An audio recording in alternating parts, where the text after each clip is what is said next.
Good morning.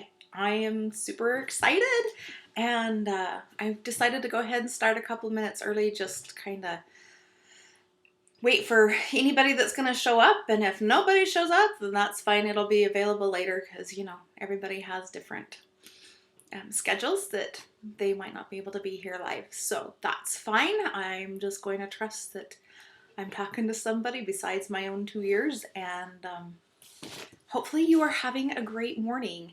Uh, it's cloudy. I've got like smokiness. I'm up in Montana and we've had so many fires that we're getting the smoke from. So it's been really, really thick with smoke. But you know what? It's a beautiful day anyways. I am in such a good place now. I mean, I look back 5 years and I am just, wow, I feel like sunshine most of the time. And I am excited that I can start sharing some of the things that helped me because maybe that'll help somebody else. And I I just know that there is a lot of help and relief for people who are suffering emotionally. And you know what? One of the biggest things for me actually was learning how to do the Celtic Weave. I started studying some of Donna Eden. I have a couple of her books, and I just soaked in all of the videos that I could find of her on YouTube. There are several. Um, and the Celtic Weave was huge for me. I mean, she has some others like the 5 minute energy routine, and that was really good because I found that a lot of times my energies would flip and be running backwards instead of forward. So that was really helpful for me for a while too. And but the Celtic Weave, I did not know um, some things about like the aura. I mean, I knew that is an aura, and a little bit. I kind of had an inkling of an idea of what that was for, but I saw her do a demonstration, and I've got it linked in the copy below. I saw her do a demonstration with a woman, and as soon as I saw that, I knew that was something I was dealing with, and I started doing it faithfully every day for a little while. And all of a sudden, it was wonderful. All of a sudden, um, going to church and in public places was not completely exhausting to me anymore. Um, I did not realize how many other people's energies I was picking up, but I thought that they were my own. And I could not understand why I was feeling so angry at church, or I was feeling so anxious or unsafe, and just some of the different feelings that I was really experiencing in my body, and I just didn't understand why. But it was really nice because as I started doing that, it's like the next time I went to church, it was like this really peaceful experience, which is what it's supposed to be like, and I just could breathe. And so anyway, Celtic Weave, the more I learned about it and the more understanding that came to me, even beyond anything that Donna Eden teaches, I've really had a lot of inspiration and understanding come to me on this. And people who are experiencing a lot of negative things coming with their empathic gifts, um, this is going to be really helpful. So I'm going to go ahead and get started. Gotta put my glasses on, even though it gives you guys a reflection. I'm really sorry. I am actually going to go up here and see if I can delete yesterday's test chat. Keeps telling me I can, and then I can't. Okay, so I want to start a little bit with what the Celtic Weave is. Like I mentioned, it's something that I learned from Donna Eden. And it works with the auric field. It's actually an exercise that she developed to strengthen and repair the aura. I want you to think about the earth.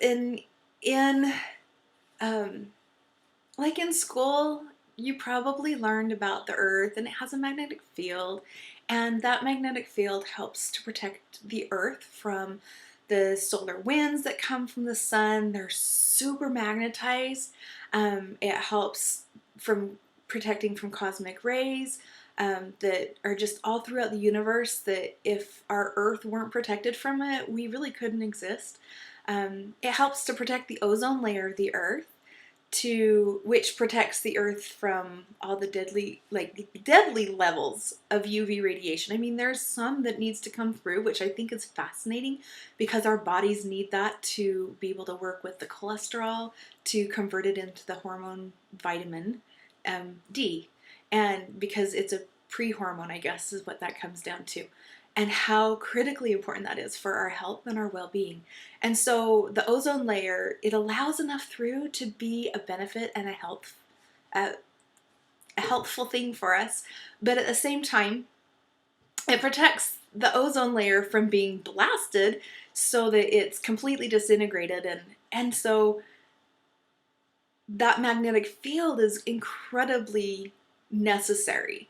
Well, if you use that as a metaphor for the auric field, the aura is a multi-layer sphere of energy, and it emanates from your body, and it interacts with the atmosphere of the Earth, kind of like the magnetic field of the Earth interacts with the atmospheres of the universe.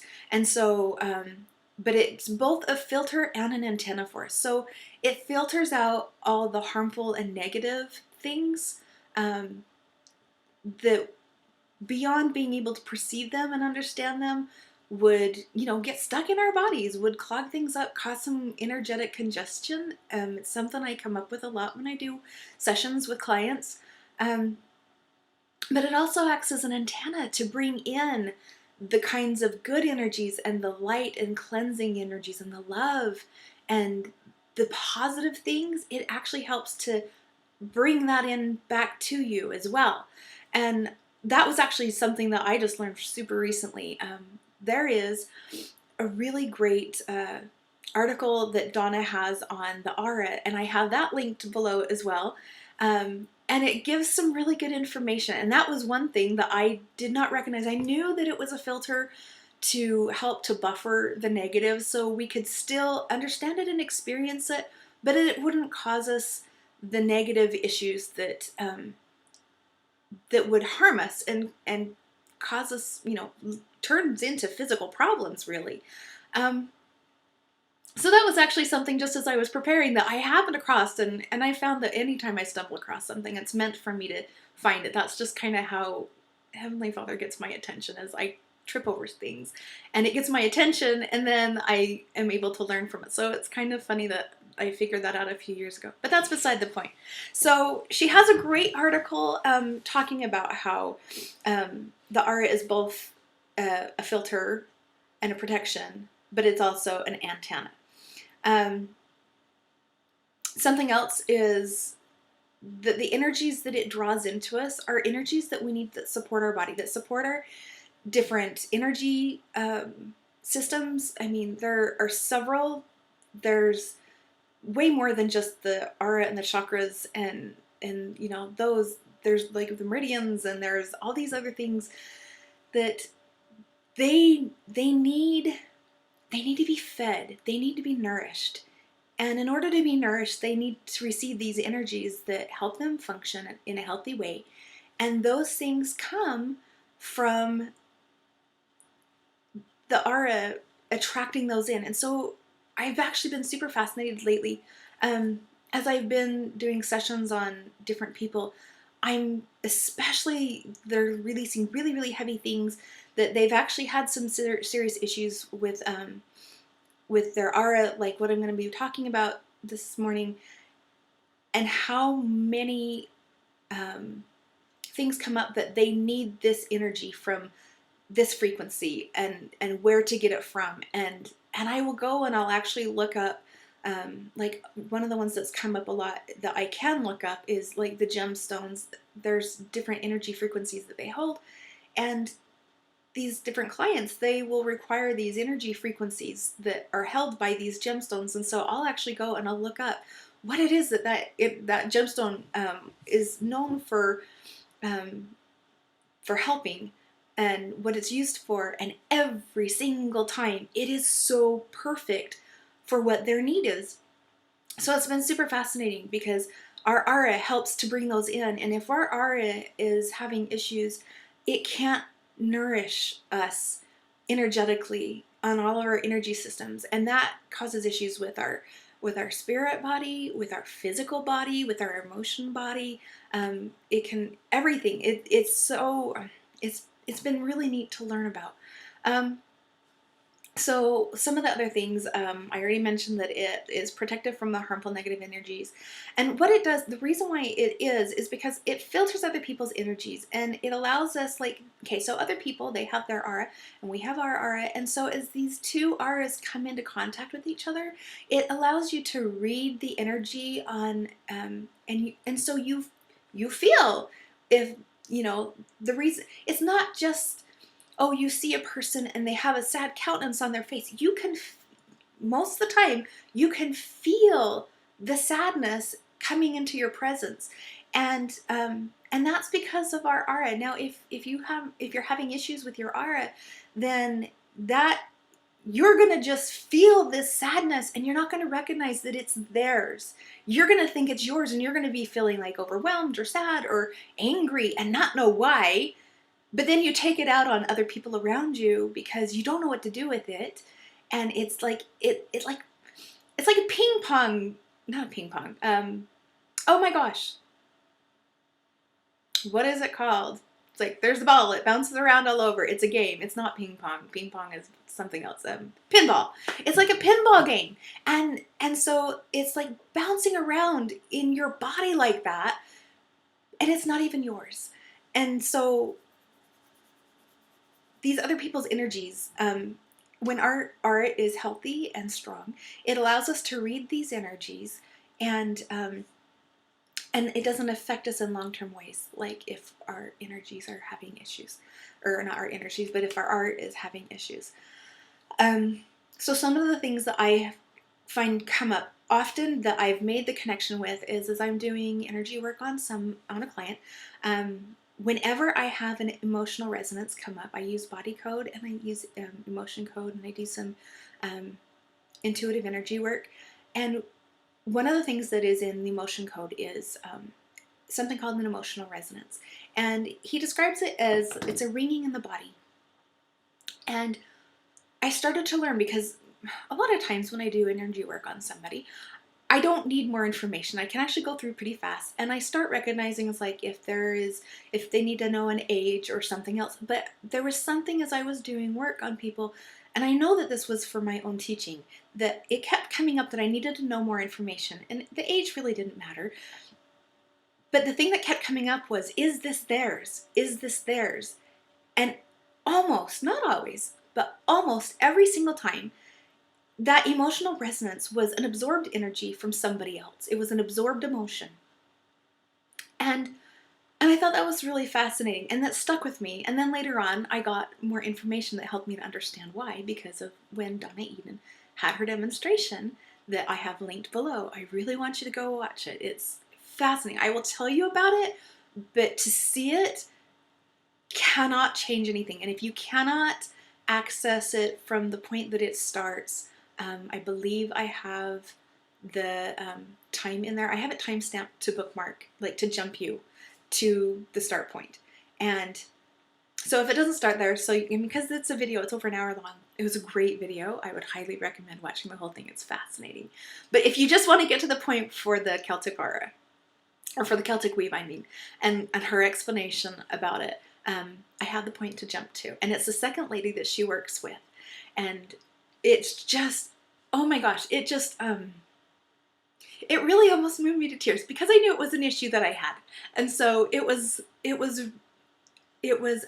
very touching to see and know and understand that it wasn't just affecting this woman this way, that it was, it's affecting a lot of us this way when we have this compromised aura, and it's really time to clean it up.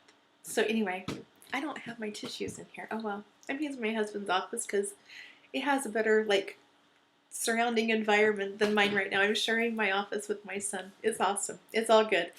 Okay, so I'm gonna just, like, kind of do this thing. Anyway,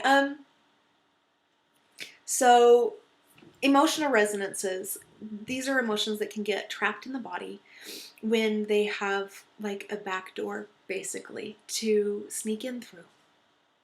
Um, and then I already mentioned, we misread other people's energy as our own. And I mean, this can result in anxiety, anger, fear. I mean, just you name it. It can really do a number on you thinking it's you and it's not. And, but somebody else's baggage is basically being thrown at you and you're holding it.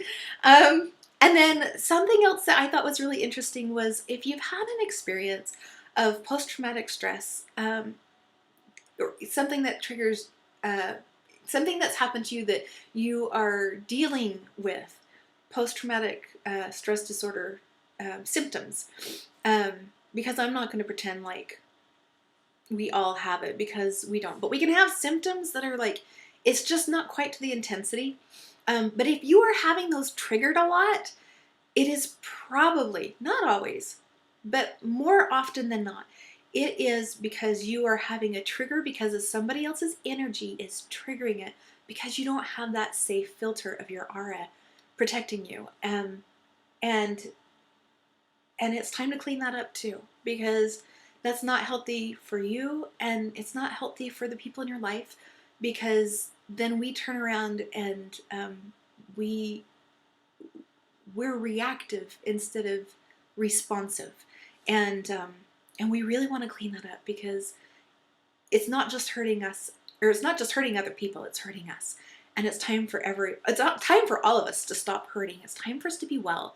It's time for us to be in joy and to just be free and clear again. So I also mentioned that it's a protection for the energy systems, the chakras of the body. It filters the incoming energies and it keeps them from being overloaded and damaged. And I thought that was really interesting when I had that understanding. Like if you know anything about electricity or electronics, my son, he's huge into electronics, so I know about this from watching him. But if you have too much energy coming in, it can short circuit or overload and damage even the components or the circuits or whatever. I mean, in a house, it would like flip your, I want to say your resistors, and that's not right. It would, like in the bathroom or the kitchen, if there's too much moisture, it's like you have to reset the plugs and the, oh gosh. This is what being a little bit nervous but mostly excited does, is it makes my brain a little bit fuzzy to remember the things that I'm really wanting. Anyway, I'm gonna just assume that you know what I'm talking about, that you have to go, you flip your switch back on because it's tripped your breaker. That's what it is. It's tripped your breaker. So, so you may have like different energy systems, like especially your chakras, if they're, you know, what people refer to as closed or weak. It could be, honestly, because those have been tripping to protect them from damage, because your aura isn't protecting them. Whether it's because it's collapsed in on you so far that it's exposing them to these outside energies, or if it's because you have a space, which we'll talk about this, there can be a space that's in between you and your auric field, and so these energies come down in. That's the back door, that sneaky back door. Well, it's not really sneaky, but it just is. It's like somebody left the back door open and unlocked, but you know, the rest of the house is locked up tight. But you know, somebody could just come in the back door. It's not that they're trying to be sneaky about it. They can just come in because it's open. So anyways, but so those different energy systems, chakras being one of them, just because it's one of the more well-known ones. And I would love to do a webinar on the other ones as I really start to understand them, that Donna Eden teaches about, and because they fascinate me. They absolutely fascinate me, but I don't feel like I know enough about them yet. But anyways, one of these days I will probably do a webinar on that. And by the way, I know that this is like random out there, but if there are any webinars that you would be interested in learning more on with energy work or with the energy systems, anything like that, you know what?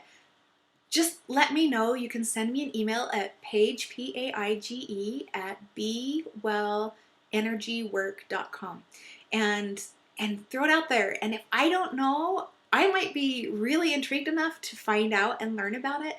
If I do know, I can put something together. And if I know of somebody else who's already done something, I can point you in their direction, because there's a lot of really, really great stuff out there. That there's really no point in recreating the wheel. But back to this, the other thing that the art field does is it shifts with our thoughts and our moods. And I thought that was super important, especially as much as I've come to really understand how important it is how important it is for us to really exercise our mind. And when I say that, I don't mean like studying and stuff. I mean really becoming the master of our mind. We have lived in a world where we have forgotten how to be in control of our mind. And that means in control of our thinking. We think that every thought that comes into our mind is ours, and it's not. We think that everything that comes into our head is true, and it's not. Especially when it comes to the negative stuff. And the things that we think about, they have their own energy frequency. And so if you have a lot of things that you're thinking about that are negative or heavy, you will find that that actually weakens your aura. It's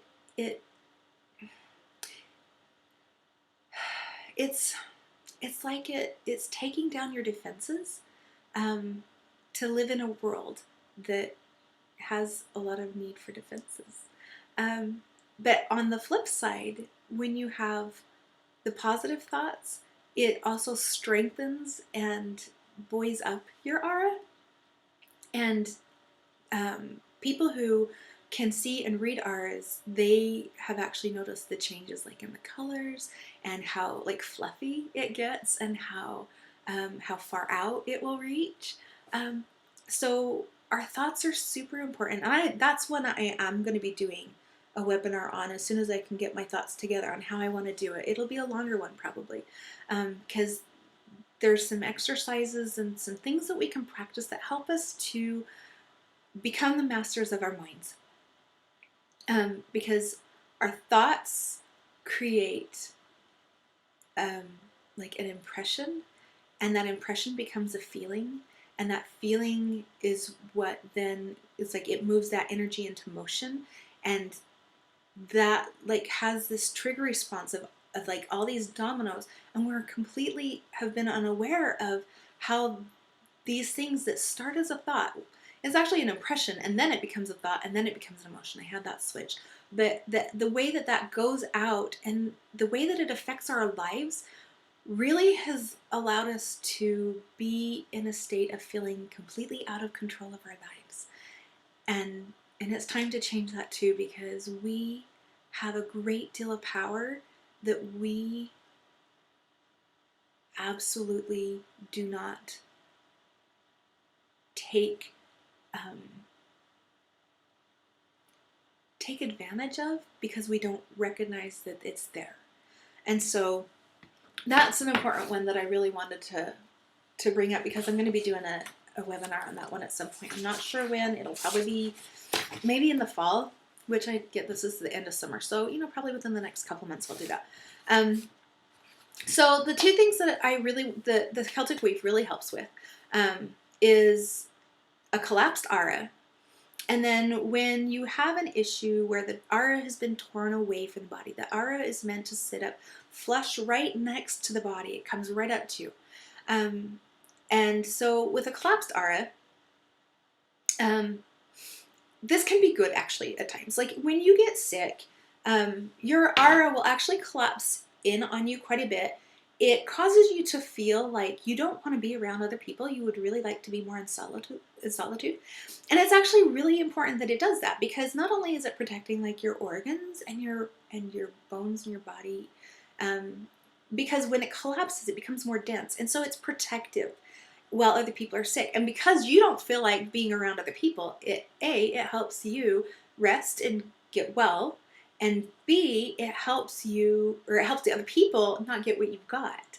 And so this whole thing about, we don't really treat ourselves the way that we really need to, when we're ill, because we're just taking medication, we're going off to school, we're going off to work, we're just doing what has to be done and pushing through it. And that's actually not how we really need to be approaching illness. Is when we're ill, we need to rest and recover, because that's what our body needs.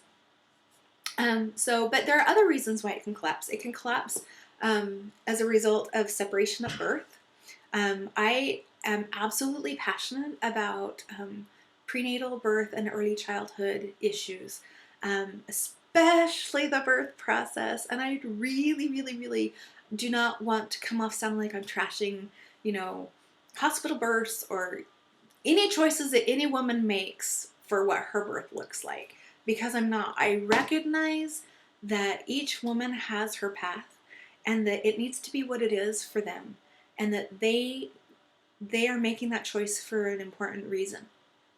And I also recognize that even though I have an ideal, if I felt inspired to choose something different than that, I would also honor that, because I would know instinctively in here that I needed to trust that. I have a cousin, and I was really grateful that I was at this place. She had a C-section with her first child, and she, when she got pregnant again, she's like, no, we're doing a planned C-section. And I was very cautious the way I approached it. I says, whose decision was this? Was this your doctor's decision, or was this your decision? She's like, Ashley, it's my decision. She's like, I really can't explain it. I just really feel like that's what I need to be doing. And so immediately when she said that, I was so grateful that I could be supportive of her. And I just told her, I says, good, if that's what you know is right for you, then I will support you however you need supported, and trust that. If it were your doctor's decision and it wasn't feeling right to you, I would really encourage you to get in touch with what's correct for you, and I would support you in that. But anyway, getting back to the auras collapsing, a lot of things around birth can actually affect us in our energy systems. And the aura being separated from the mother at birth is one of those things. It puts the baby in a panic, because he's been with mom now for, ideally 9 months, growing and constantly with her. And then all of a sudden he is separated from her energy and cannot find her. And that is not good for the baby. It may or may not be good for the mother. I mean, there are certain circumstances that I could see that possibly being okay for the mother, but there needs to be another loving energy there that can explain to the baby. And I know we think that babies don't understand language, but they understand energy. And so if it's, maybe the dad's there, it's like, I know you really want to be with mom, and this is, you're not understanding why you're not with mom right now, but I'm dad and I'm with you, and it's okay. And to comfort the baby that way, instead of just leaving them with somebody that they don't know and nobody who's talking to them. And I think that there's probably a lot of really, really good nurses and doctors in the medical field that probably actually instinctively do that comforting. But just in case they're not getting that, it's the separation at birth is really traumatic. And I don't think we really recognize the later on effects that can come out from that. So something else is birth trauma emergencies, because they're traumatic and they can cause issues of safety, and that aura closes in as a protection for all the energy systems during that emergency. Adoption without an energetic closure. There is a woman, and I should have written down her name, because she is a great lady that I've learned of, and she is very much. I think that the program that she runs is something called Parenting for Peace. I could be wrong on that. Maybe what I need to do is put a note in the copy when it comes out. But anyways, she talks about her birth experience. She was adopted, and for years and years and years, she just felt off, and she never really understood why. And I'm probably getting the story slightly mixed up, because it's been a little while since I've heard it, but the gist of it was, I think she was talking to her daughter, or she was talking to somebody, and they were talking about this adoption of some kind. Not her necessarily adoption, it was somebody else's adoption. And and she was saying something along the lines of, the hardest thing was I didn't get to say goodbye to my mommy. And I think maybe she had adopted somebody, or she was talking with an adopted child. And she's like, we didn't get to say goodbye. And this well of emotion just came up for the woman that had this experience where she was adopted. And she says she had a great family, and it was wonderful, but she recognized that there was something there about not having been able to say goodbye. And she actually went in and did some meditative work back on that, and was able to, say goodbye and thank you for, making this choice that was good for her, and that she loved her mom, and whatever. It was a beautiful story. If I can find it, I will actually put it in the copy. And I have a sister who's adopted, and I believe I mentioned this to her. There was some stuff that was going on, and it was impactful for her. And a lot of situations, like, because with my sister, and I hope that I'm not sharing too much to my sister, I did not know this until I was doing some energy work on her because of a situation that had triggered this adoptive trauma for her. That when her birth mom gave birth to her, this is like more than 40 years ago, then things were just different then. That her birth mom, did not know that my sister would be placed for adoption into our family.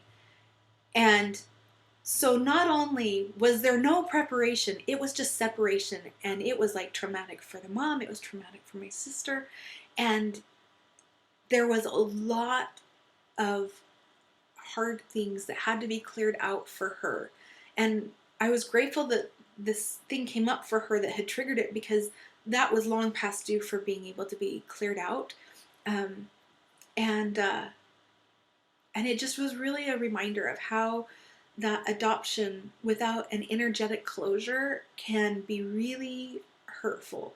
And it can cause the aura to collapse in on you. And it would stay collapsed in on you because you would always feel like it was unsafe, because you can't know what's going to happen. It's like you can't, there's things that go into it that you may have a chronically collapsed aura. So some of the other things are the distress cries of a baby being ignored or met with a negative response. That will collapse in an aura for a young baby, and life is not safe to move forward. And then when you have extensive imbalances in the body, whether that's from trapped energies or trapped emotions, these kinds of things, it can cause your body to become so out of balance that your aura will collapse in on you. It just doesn't have the strength that it needs, because there's so much going on that interferes with it. If you think about, so the aura is like, it's energy, and I want you to think about, so you have like a radio station and you've got it tuned in, and if you were to bring something magnetic up to the speaker, it's going to cause interference in there, and you're not going to hear it, or you're going to hear something overpowering it. That's kind of that same thing, because these emotions, these trapped emotions, these negative energies that are in our bodies, they are interfering with your aura.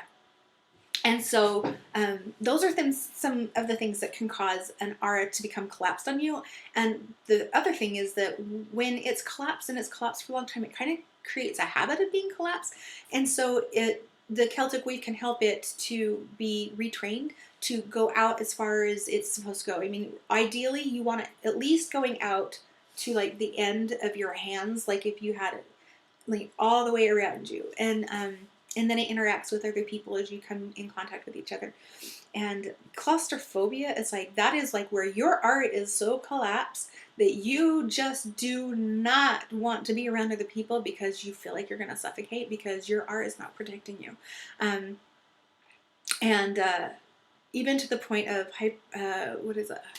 agoraphobia. It's like, if you don't want to leave your house, that is actually a big, big, big deal. Is your aura is having issues, because not only is it collapsed, but it's become like weak. It's become like, I want to say sparse. I have it written in here somewhere. The better I do.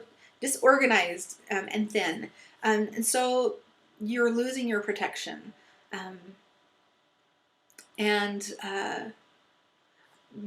when you have your aura collapse like that, it can cause you to feel isolated or lonely, even when you're in a room full of people. Mostly because it's collapsed in on you, and it's kind of like a turtle in a shell, is what comes to mind with that. If you feel unsafe or constantly on guard, or sometimes to the extreme of, I mentioned the agoraphobia, it's when this aura is so far collapsed and disorganized and thin that the other energy systems are exposed to the atmosphere of the earth, and it's like they are just really starting to shut down, or it's just affecting more than just your chakra energy system. It's starting to affect many of your energy systems, and basically energetically it's not safe for you to go out, and that's why people won't go out of their house when they have that. So anyway, and then the other one, instead of a collapsed aura, is when it's been torn away from the body and it leaves a gap between the body and the aura. And that was the one that was so powerful on the Donna Eden video. And I was trying to think about, I love metaphors, and I was trying to think about how I could explain what that's supposed to look like. And I loved it, because last night it finally came to me. I trusted that it would, and it did. So when you were in elementary school, do you remember the white Elmer's glue? And most of us kids, I don't know that all kids would, but I remember me and a lot of other people, it's like we put the glue on our hand, and then you'd put your other hand together and you'd let it dry. And so that's kind of how I think of like the aura being attached. Well, if something happens, if you've got a situation that has caused the aura to kind of tear away from the body, it's like once that glue is dry and you could pull your hands apart, right? But you couldn't put them back together again. It wouldn't stick. And because your body is electromagnetic and the aura is energy and it has its own charge, it doesn't go away from you. It stays with you, but it doesn't have that close seal that it's designed and meant to have. And so by doing the Celtic Weave, you're actually re-gluing, threading it in close up to your body and training it to stay there so that it's got that connection again. And some of the things that I have found that contribute to that aura being torn away is it can be prenatal or birth trauma for the baby or the mother, especially when there's a traumatic birth process, forceps, any kind of interventions that physically work with the baby can cause that aura to rip away from the body. And whereas like other traumas that don't physically happen are more about collapsing of the aura. Abuse in all its forms. Even if you were to have escaped the abuse, where like in a situation of maybe you were almost raped or almost physically attacked, or but just like some different traumas in life. War, oh my gosh, war has massive energetic trauma type of experiences. So any kind of trauma, abuse, and physical type birth traumas, those things will actually cause the aura to tear away from the body, and it leaves you vulnerable. And so those are the reasons why you would use the Celtic Weave. I have listed in the copy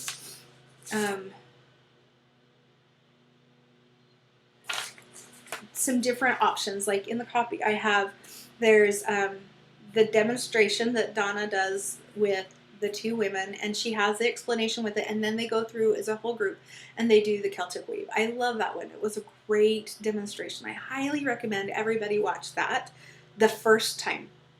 And then I have a clip of it's just the exercise, and I do that because I like to put together playlists for me for when I'm doing my morning exercises, just kind of help me go through.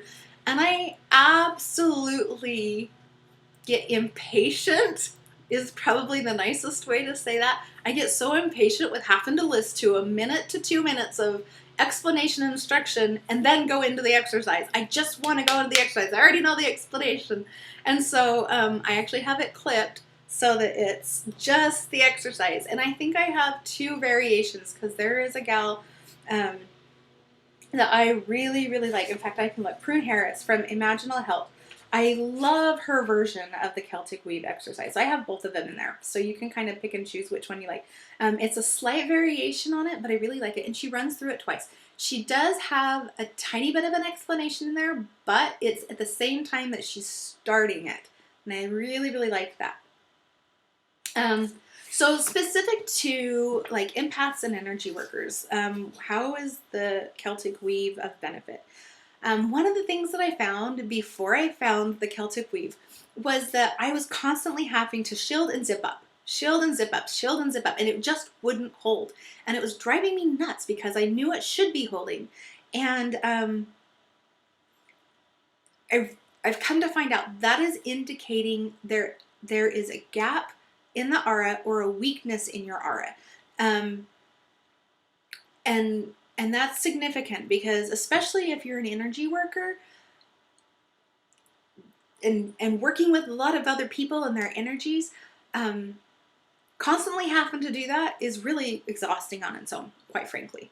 And since I have been doing the Celtic Weave, I almost never have to shield. Well, I really don't have to shield ever. And I still do a zip up every time I go into Walmart when I remember, because I don't know what it is about the energy at Walmart, but even my husband notices it, and I actually convinced him to do a zip up because he thinks it's a little on the used to think it's a little on the woo-woo side, but he's noticed it helps. It gives me like an extra 15 minutes with him to get my stuff done before he starts kind of freaking out. And that's probably just because he won't zip up when he's in the middle of the store because it would be embarrassing. So, most often it's because there's a gap between the body and the aura field rather than a weakness in the aura, but it's both. And the unintentional risks that you run by having those, the gap or the weakness in your aura is that other people's energies are becoming trapped in your own body. And I kind of already talked about that. And it affects your mental, your emotional, spiritual, and your physical health. It's all of it. Sometimes it takes longer than others, but oh my gosh, like MS and some of these other fibromyalgia, oh my gosh, I cannot believe there is like so much going on with your energy bodies because your aura is not there to protect you. So if you're dealing with stuff like that, one of the most important things that you can possibly do to help yourself is get your aura healthy and strong and protecting you again, so that as you're doing these other things to help yourself, it will hold and you're not undoing everything by all this other stuff coming in. So that's a huge one that I just realized needed to be said. And then there's some unintentional misunderstandings. One of it is there are those who subconsciously take on the energies of others in hopes of lifting the burdens or lessening the pain of another, and they end up absorbing the energy into their own body, but they do not lessen the burden of others. And this is because as energy is a frequency, it's not matter. So it's not like you have like a pile of sand and this other person has this pile of sand and they need to get rid of this sand. And so if you take some of the sand from them, it helps lessen their sand, right? Their load of sand that they have to walk around and deal with all the time. It's not like that. Energy's not matter. It's a frequency. So what happens is when you're taking on their baggage in an effort, subconsciously or even consciously, and an effort to try to help them and lift them up and make them more buoyant and lighten their load, when you're taking on their energy, you're not taking away their energy frequency. You're only lowering your own energy frequency. And that does not help anybody. It only hurts you. And so instead, the gift of an empath is to feel the emotion through the buffer of safety of your aura. So you've got a strong aura.